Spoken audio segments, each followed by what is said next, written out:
So if you've been following along with Matthew's gospel, you get into this very specific rhythm. You have the genealogy, the birth, the baptism. And then 3 entire chapters of teaching. Right, the Sermon on the Mount, chapters 5, 6, and 7. It's this huge ethical manifesto. It's dense, it's powerful, and it's also very still. Exactly. Jesus is sitting on a mountain just teaching, but then you hit chapter 8. And it's like walking out of a quiet library and stepping right into a high-speed car chase. I mean, the shift is just jarring. That's a perfect way to put it. And that shift in pacing, it's completely intentional. Matthew's making a very deliberate point here. He's moving us from the words of Jesus All that theory. straight into the works of Jesus. It's the immediate demonstration. It's like learning about gravity in a classroom versus watching someone, drop a piano from a roof. Or in this case, watching someone reverse gravity. Because what we're seeing in chapter 8 isn't just a random list of good deeds. It's a systematic, back-to-back display of authority. Over everything. Everything. Leprosy, paralysis, fevers, nature itself, even demons. Matthew stacks these miracles to prove that the authority Jesus claimed on the mountain actually works in the real world. And the real world here is key. Right. We're not in Jerusalem. We're up north in Capernaum. Right, on the shore of the Sea of Galilee. And we need to get that Sunday school image of a sleepy little fishing village out of our heads. It wasn't like that. Not at all. Capernaum was a major hub on the Via Maris, the Way of the Sea. That was the ancient superhighway connecting Egypt to Damascus. So you have a Roman garrison, tax collectors, Greek merchants, a real mix of Jewish and Gentile populations. It's a pressure cooker. A chaotic melting pot. Mm-hmm. And that's where Jesus decides to start showing his power. So for this deep dive, what's our mission? Because it would be easy to just list the miracles and say, wow. And we'd miss the whole point. The mission today is to track 2 things at once. First, how this chapter establishes Jesus' absolute authority, his dominion over every sphere of existence. Okay. But second, and this is the really challenging part, we have to look at the bill. The bill. The cost. Because every time Jesus shows this authority, Matthew shows us that actually following him comes with a much, much steeper price than the crowds realized. So it's the difference between being a fan in the stands and a player on the field. Exactly. And by the end of this chapter, that difference is a matter of life and death. All right, let's jump in. Verse 1. Jesus comes down the mountain, huge crowds following him, buzzing from the sermon, and he's immediately intercepted. By a leper. And we have to stop here. We really have to pause because our modern ears hear leprosy and we think of like a bad skin condition. Right, something you get a cream for. But in the world of Leviticus 13 and 14, this was a walking death sentence. It wasn't just medical. It was legal and religious. It was total social death. You were legally unclean. You had to tear your clothes, mess up your hair, cover your face, and literally shout, unclean, unclean if anyone came near. You were exiled, a non-person. So for this guy to even approach Jesus, he's breaking the law. He's risking being stoned just to get close. He's desperate, but listen to what he says. He kneels down and says, Lord, if you are willing, you can make me clean. That's so interesting. He doesn't say, if you're able. He has no doubt about the power. None. He's just not sure if a holy rabbi wants to get involved with someone like him. And then comes the moment that should make us all gasp. Jesus doesn't just speak, he reaches out his hand and touches him. That's the record scratch moment. Because in Jewish law, uncleanness is contagious, right? If I touch mud, I don't make the mud clean. The mud makes you dirty, exactly. Yeah. Ritual impurity spreads. By touching the leper, Jesus should have become unclean. But the vector reverses. His holiness is more contagious than the disease. Yes, he doesn't catch the leprosy, the leper catches the holiness. Yeah. He overpowers the entire system biologically and ritually. And it's instant. Yeah. But then Jesus gives him this almost bureaucratic command. Go show yourself to the priest. That feels weird. It does, but think about it. The priest in this case is like the public health official. He's the only one with the authority to legally declare the man clean and restore him to society. So Jesus isn't just healing his skin, he's restoring his entire life, giving him his citizenship back. And he's putting the religious establishment on notice. He's sending a living, breathing testimony right to the temple's front door. Okay, so that's authority over disease and social law. But then the scene shifts completely. Verse 5, we meet a Roman centurion. The polar opposite of the leper. If the leper was at the absolute bottom of society, this guy is at the political top. He's the occupying power. And he comes to Jesus for help. His servant is paralyzed and in terrible pain. And when Jesus offers to come to his house, The centurion stops him. He says, Lord, I am not worthy to have you come under my roof.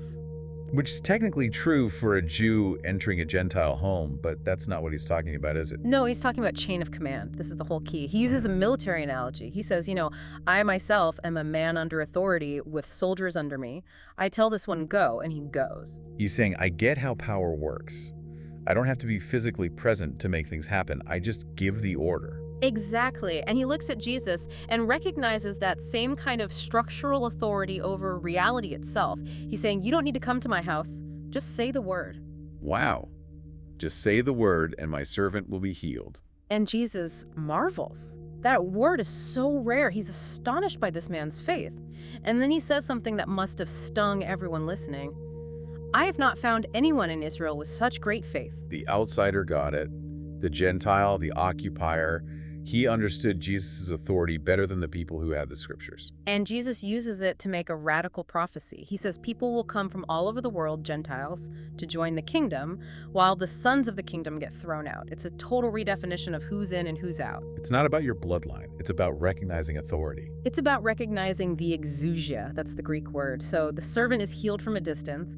Then we move from the street into a private home, Peter's house. And his mother-in-law is sick with a fever, which back then could easily kill you. Absolutely. And again, Jesus touches her, and the text says she immediately got up and began to serve them. I know some people joke about that, like, oh, great, she's healed just so she can make dinner. But the point is the completeness of the healing. When you recover from a serious fever, you're weak for days. She is instantly restored to full strength. It validates the miracle. And that one private miracle turns into a public flood.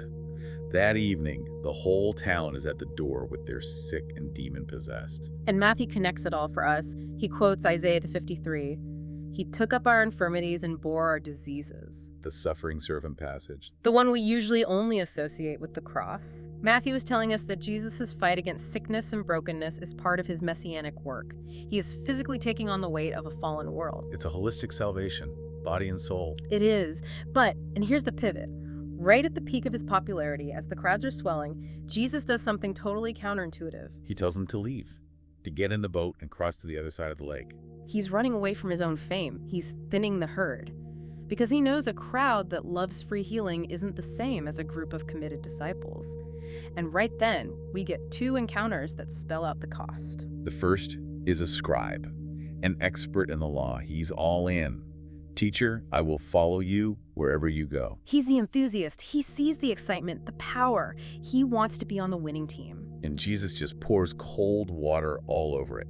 Foxes have dens and birds have nests, but the Son of Man has no place to lay his head. He's saying, you think this is about glory. It's about homelessness. It's about profound insecurity. He just strips away all the glamour. Then comes the second guy, a disciple who says, Lord, let me first go and bury my father. And in that culture, this is the ultimate sacred duty.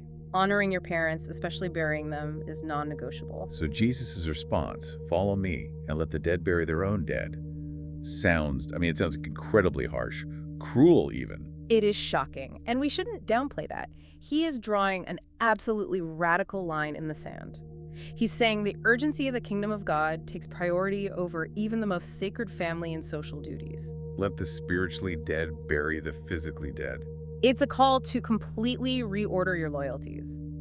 So be willing to be homeless and be willing to put the kingdom before your family. That's the price. And if you pay it and get in the boat, then you get the storm. And we have to picture the Sea of Galilee. It's a geographic bowl almost 700 feet below sea level. Cold wind funnels down the gorges and hits the warm air over the lake. And you get these sudden, violent squalls. And these disciples are experienced fishermen. If they're screaming, we are perishing, this is a serious, life-threatening storm. They are panicking. And the contrast couldn't be starker. Jesus is asleep. Is he just exhausted, or is that a theological statement? It's both. His humanity is tired, but his divinity is resting in total trust of the Father. And when the disciples wake him up, notice what he does first. He talks to them before he talks to the storm. Yes. The boat is sinking, waves are crashing, and he stops for a discipleship lesson. Why are you afraid, O you of little faith? Seems like a bad time for a performance review. But it shows his priority. The real problem isn't the storm outside. It's the storm of fear inside them. He deals with their faith first. Then he stands up and rebukes the wind and the sea. And there was a great calm. Not a gradual easing. Instant stillness. which leads to a new kind of fear. The disciples are amazed, and they ask, what sort of man is this, that even the winds and the sea obey him? And in the Old Testament, there's only one answer to who controls the sea. Yahweh, the Creator. This is a claim to divinity, so now they cross over to the other side. The country of the Gadarenes. And we know immediately we're in Gentile territory. How do we know? The pigs, a massive herd of pigs, no Jewish farmer would be raising them. Right. And 2 demon-possessed men come out of the tombs. They're so violent, no one can even use that road. It's a scene of total horror. But the demons, they know exactly who Jesus is. The disciples in the boat were asking, what sort of man is this? The demons scream, what have you to do with us, O Son of God? The supernatural realm has perfect theology. They know his identity, and they know his authority. And they're terrified. They beg him not to torture them. So they ask to be sent into the pigs. And Jesus says one word, Go. just go. Absolute, effortless command. And the herd of pigs stampedes down the hill into the lake and drowns. And here comes, I think, the most chilling part of the whole chapter. The herdsmen run into town and tell everyone what happened. The whole town comes out to meet Jesus. And you're expecting a parade. Thank you for liberating these men. Thank you for making our roads safe. But they don't. They see the 2 men, now sane and clothed, and they see their livelihood drowned at the bottom of the lake. And they beg Jesus to leave their region. They kick him out. Why? Economics and fear. Jesus just wiped out their local economy. He's powerful, he's uncontrollable, and he's bad for business. They did a cost-benefit analysis. They did. On one side, the freedom of 2 human souls. On the other, their financial security and comfort. And they chose the pigs. They preferred the familiar demons to the Son of God they couldn't control. That's it. His authority liberates, but it also disrupts. He is not a safe guest to have in your town. And so he leaves. Okay, so let's tie this all together. Authority and cost. The authority, the exousia, is undeniable. Over sickness, distance, nature, the spiritual realm. In chapter 8, there is no sphere where Jesus is not sovereign. But the cost is just as real. Following him might cost you your home, your family relationships, your financial stability. And that's where you, the listener, have to find your place in the story, because Matthew gives us 3 clear responses. Right. First, you have the centurion, the outsider, He had great faith because he understood authority. Then you have the disciples, the insiders. who had little faith because they panicked in the storm, And finally, you have the Gadarenes, the townspeople. who had fear, and they rejected him because he cost too much. Great faith, little faith, or fear-based rejection. And the question the chapter leaves us with is, which one are you? It's easy to say we'd be the centurion, but when the waves are crashing over your own boat, when you get the bad news, do you find out you're actually one of the disciples screaming, "Don't you care?" Or maybe the hardest question of all, when Jesus' presence in your life demands you give up something you value, your pigs, do you ask him to please just leave so things can go back to normal? Because what this chapter makes terrifyingly clear is that just being in the crowd isn't enough. You have to decide if you're willing to lose your pigs to gain the kingdom. That's the only trade on offer. A lot to think about there. Thanks for this deep dive. Anytime. See you next time.